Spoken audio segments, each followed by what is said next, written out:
Hi, my name is Mike.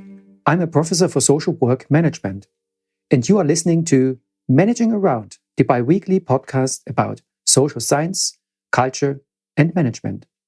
Managing Around is part of the Talk About Organizations podcast network, a community resource and discussion platform for key ideas in management and organization studies, which is supported by our listeners.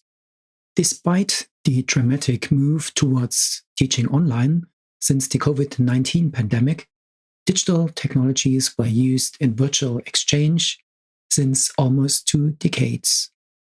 Today, I will talk about few lessons learned from a recent web-based virtual exchange between the University College Cork and the Fachhochschule Dresden, University of Applied Sciences.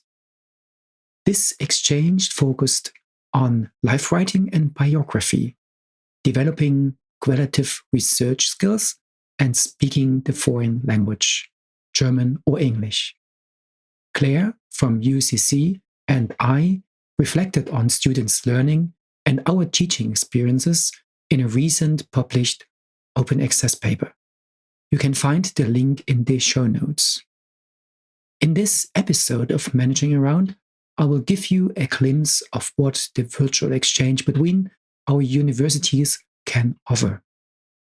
I start with a brief description of the virtual collaboration and share with you some of the findings about students' learning experiences. We analyzed based on a scholarship of teaching and learning motivated research. I conclude with some insights regarding the development of virtual exchange scenarios. Let's start with the virtual exchange and the concept of life writing. The term virtual exchange, according to O'Dowd from 2022, refers to, and I quote from the text, the numerous online learning initiatives and methodologies which engage learners in sustained online collaborative learning and interaction with partners from different cultural backgrounds as part of their study programs. End of quote. In other words, using internet-based technology, a virtual exchange presents an innovative opportunity for structured online collaboration between participants in geographically distant locations. Based on this concept, a virtual exchange between UCC and FHD took place in 2021 to 22, where students had to interview each other about their life stories and biographies, communicating in German for the Irish students and in English for the German students. Each student was tasked with conducting 3 interviews with their designated peer in the foreign language and producing a website or blog or e-portfolio to present and reflect on the findings. In Cork, 9 students were in their final year of their 4-year degree, Commerce International with German, and 1 student of the arts for world languages. The average age of the Irish students was 22 years, and in Dresden, 3 students from the degree program Social Pedagogy and Management and 1 student studying Media Informatics and Media Design participated in the virtual exchange, all at an average age of 25. Life writing, which has been used since the 18th century, is an umbrella concept capturing the non-fiction writing of memories and experiences of the self and the other. Students' task was to capture the biography of their peers as he or she told it. According to Sanders from 2018, and I quote, life writing is a broad term encompassing many varieties of personal narratives, including autobiography, biography, memoir, diary, travel writing, autobiographical fiction, letters, collective biography, poetry, case history, personal testimony, illness narrative, obituary, essay, and reminiscence. testimony to its flexible and vibrant format, with an outward-facing as well as introspective purpose. End of quote. Life writing is a very useful concept when combining with the introduction to research skills. Moreover, students not only got an overview on the life writing and biography context, they also learned how to do semi-structured narrative biographical interviews and how to analyze the transcripts based on the thematic analysis as developed by Clarke, Braun, and Hayfield from 2015. This brings us to the second part of our episode today. I will present some findings from the scholarly teaching research. In our research about the virtual exchange, we employed a case study approach, which allowed for a multi-perspectival analysis of the first-hand experience of the learners. We conducted with 2 students at each campus follow-up semi-structured qualitative interviews after the exchange had ended and grading was completed. Questions were asked about experiences during the virtual exchange, including the acquisition of knowledge and the use of the foreign language, and about students' learning experiences. The interviews were subjected to thematic analysis, following the same qualitative data analysis method by Clarke and colleagues from 2015, and including the steps of coding and category formation. In this way, we were able to identify typical, recurring, and possibly contradictory themes. Findings show that they learned most in the interaction with their peers, learning through self-disclosure, sharing meaningful experiences, negotiating also difficult life experiences, and expanding their foreign language skills. Due to the limitations of this podcast format, which focuses on small nudges of learning, I'm going to present only the most intriguing findings.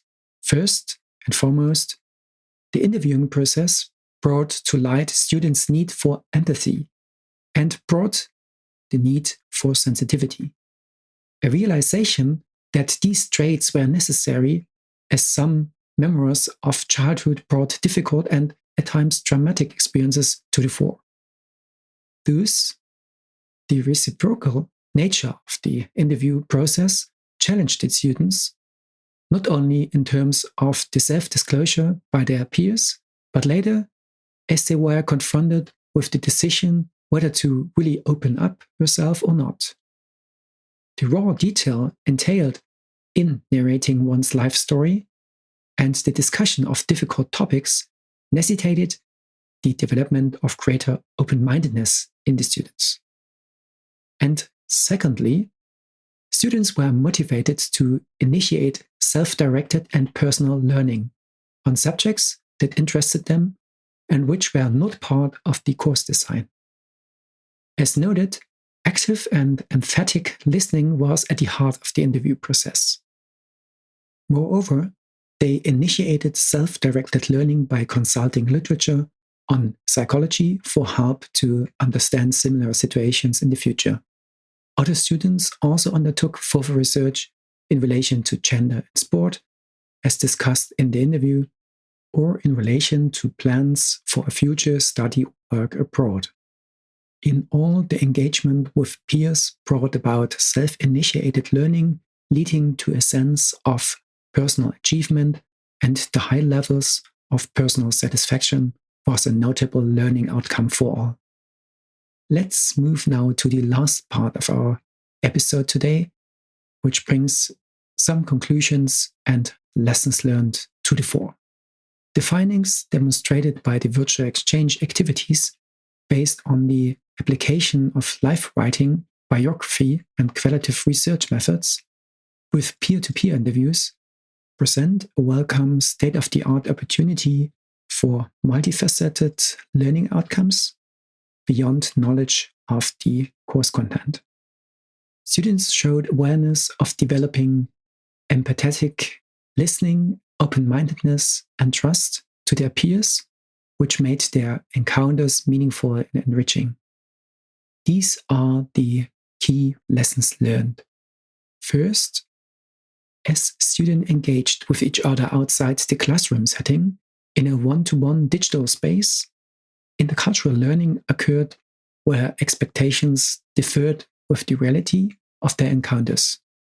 In this regard, in our post-course discussion and analysis, a difference in the learning foci of the students became evident.